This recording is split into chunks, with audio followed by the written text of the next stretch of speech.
Ellie, come on. Oh, oh, awesome! It's broken.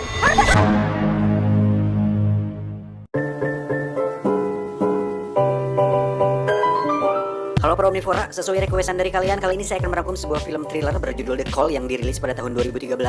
Dan saya tidak akan banyak spoiler di awal, jadi langsung saja kita masuk ke alur ceritanya.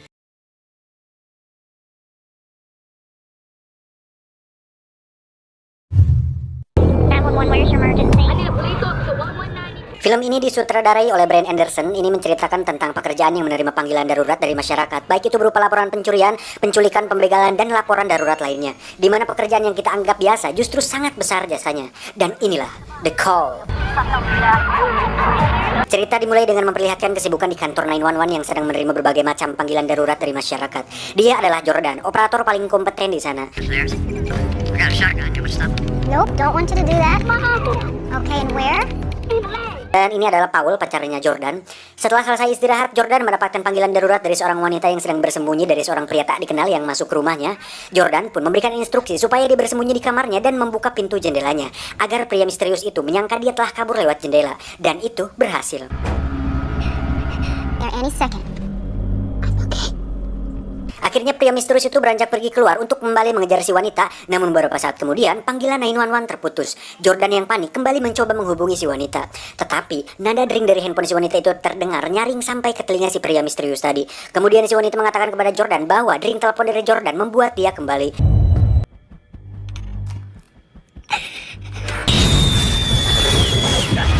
Jordan yang panik kemudian mengelabui si pelaku dengan mengatakan bahwa tempat tersebut sudah dikepung oleh polisi.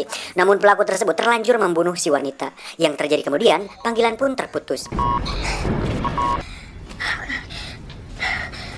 Hal itu membuat Jordan sangat stres. Kemudian dia mengatakan kepada atasannya bahwa dia sedang tidak fokus. Karena merasa bersalah, Jordan kerap kali bermimpi tentang kematian si wanita. Ketika Jordan sampai di tempat kerja, dia serasa dihakimi oleh semua orang. Terlebih lagi, dia dikagetkan dengan seorang penelpon yang berteriak histeris karena ada kelelawar di rumahnya. Beberapa saat kemudian ada sebuah berita yang memperlihatkan bahwa mayat si wanita telah ditemukan di sebuah lokasi tertentu dalam keadaan terkubur dengan kondisi tanpa kulit kepala. Melihat hal itu, Jordan semakin stres dan Paul menghampiri Jordan untuk memberi semangat untuknya. Dan Paul berkata bahwa dia akan selalu ada ketika Jordan membutuhkannya. 6 bulan kemudian, scene berpindah kepada seorang gadis remaja bernama Casey dan temannya yang sedang asik ngobrol di sebuah mall. Di sisi lain terlihat Jordan yang belum move on dari kesalahannya 6 bulan yang lalu, mulai meminum obat penenang dan beralih pekerjaan menjadi seorang trainer.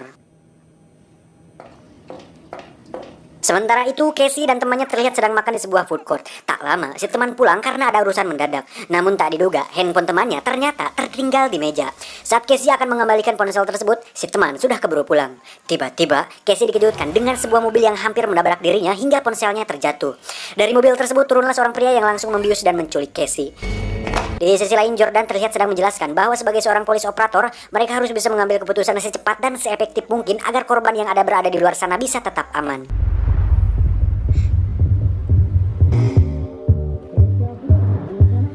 Sementara itu, Casey terlihat sudah berada dalam bagasi mobil sampai terdengar bunyi ponsel di dalam sakunya.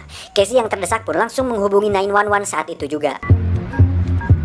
Dan secara kebetulan yang mengangkat telepon tersebut adalah salah satu anggota yang masih baru. Merasa situasinya semakin darurat, Jordan pun langsung mengambil alih. Jordan mulai menenangkan Casey dan meminta Casey untuk menjelaskan kriteria orang yang menculiknya. The man who grabbed you, was he black, white, Asian, Hispanic? White, okay. Setelah cukup mendapatkan informasi, Jordan pun langsung menghubungi Paul untuk segera mencari mobil yang menculik Casey. Namun mereka mendapatkan kesulitan melacak Casey karena dia menggunakan telepon tanpa chip yang tidak memiliki GPS. Karena mendapatkan jalan buntu, Jordan kembali bertanya kepada Casey tentang kondisi jalan di sana, sehingga bisa lebih mudah dalam pelacakannya. Jordan meminta Casey untuk melepaskan lampu belakang mobil si penculik dan memintanya untuk melambai-lambaikan tangannya.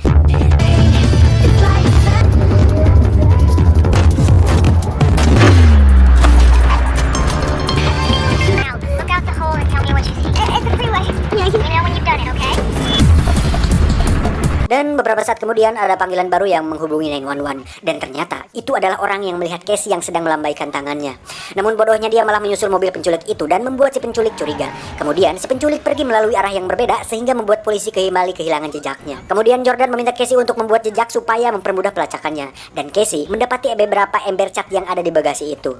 Namun ternyata Casey juga mendapati sebuah skop di sana yang membuat Casey sangat panik karena dia akan dikubur hidup-hidup oleh si penculik. No, honey. Setelah ditenangkan oleh Jordan, Casey pun mulai menumpahkan cat melalui lubang lampu. Any available units to kidnap in progress? Suspect is white male being coming from the trunk of a vehicle from white paint along northbound Fernando Boulevard. Namun sialnya, ada seorang pria yang memberitahu si penculik tentang tumpahan cat di belakang mobilnya. Karena gelagat yang mencurigakan, tanpa pikir panjang, pria tersebut pun mulai mengikuti mobil si penculik itu. Penculik itu kemudian berhenti dan memarahi Casey karena rambutnya dipenuhi cat. Untuk membuat Casey tenang, penculik itu memberikannya obat tidur. Namun beberapa saat kemudian, pria tadi datang. Karena merasa pria itu merupakan sebuah ancaman, dia memutuskan untuk membunuh pria itu dengan sekop. Namun hal itu membuat botol obatnya pecah, sehingga Casey tidak jadi dibius.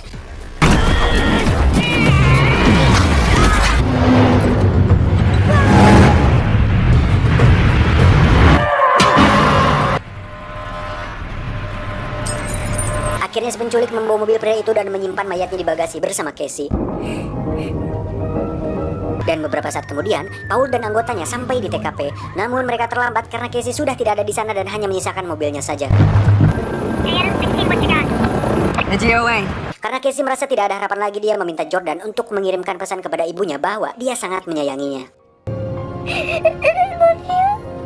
Di sisi lain, terlihat si pelaku pergi ke pom mini karena kehabisan bensin. Dan dia melihat berita bahwa ada seorang wanita yang hilang. Hal itu membuatnya panik. Dalam situasi lengah tersebut, Casey pun mencoba kabur melalui kursi belakang. Namun, aksinya harus gagal karena si penculik mengetahui hal tersebut. Dan pemilik pom yang sempat menolongnya pun harus jadi korban, di mana tubuhnya dibakar oleh si penculik.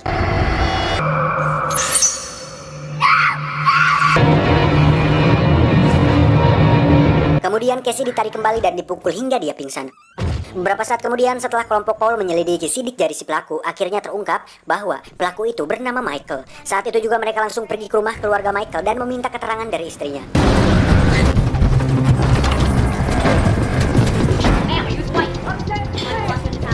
Ma'am, you're not gonna want to hear this in front of your kids. Kemudian Casey dibawa ke sebuah tempat oleh Michael dan Michael menemukan ponsel milik Casey yang terhubung ke panggilan 911. Akhirnya Jordan meminta Michael untuk menghentikan aksinya karena sekarang polisi sudah berada di rumah bersama keluarganya. Namun Michael malah mengabaikan Jordan dan menghancurkan ponsel tersebut. Michael Foster is the same man that killed Leia Templeton. Di sisi lain, Paul menemukan beberapa petunjuk di mana Michael bersembunyi yang ternyata dia bersembunyi di tempat dia dibesarkan. Am I right? Where's the house? It's where Michael grew up. But where? Di sisi lain, terlihat Jordan disuruh pulang karena kasusnya tidak membuahkan hasil. Tetapi, Jordan yang memiliki empati dan semangat visi misi pegadaian, nekat menyelamatkan Casey dengan berbekal sedikit informasi yang dimilikinya. Di sisi lain, terlihat saat Michael akan mengingat Casey, tak diduga Casey berhasil meloloskan diri, namun karena panik, dia pun berhasil ditangkap kembali. Singkat cerita, Jordan sudah berada di rumah tempat Michael dibesarkan. Di sana, dia menemukan foto masa kecil Michael yang bahagia bersama kakak perempuannya. Namun kebahagiaan mereka berdua berakhir ketika kakaknya mengidap sebuah penyakit yang membuat dia kehilangan seluruh rambutnya dan dia pun meninggal.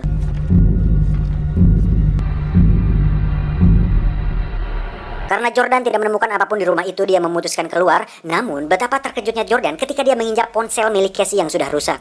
Hingga akhirnya Jordan menemukan sebuah ruang bawah tanah yang dimana di sanalah Michael bersembunyi.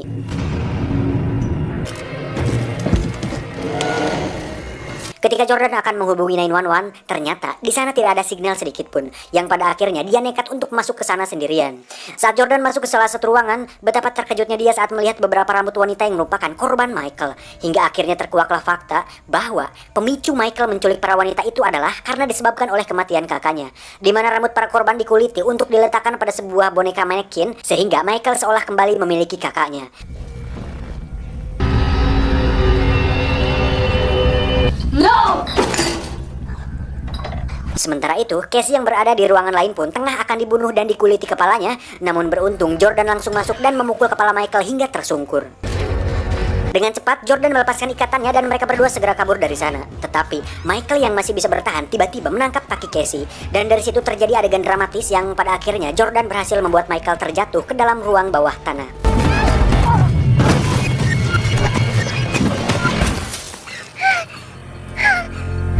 Saat Jordan hendak menghubungi 911, Casey langsung melarangnya dan memutuskan untuk memikat Michael dengan rantai. Pada akhirnya, mereka berdua pun selamat dan Michael yang sekarat akan mati sendirian di sana. Mampus.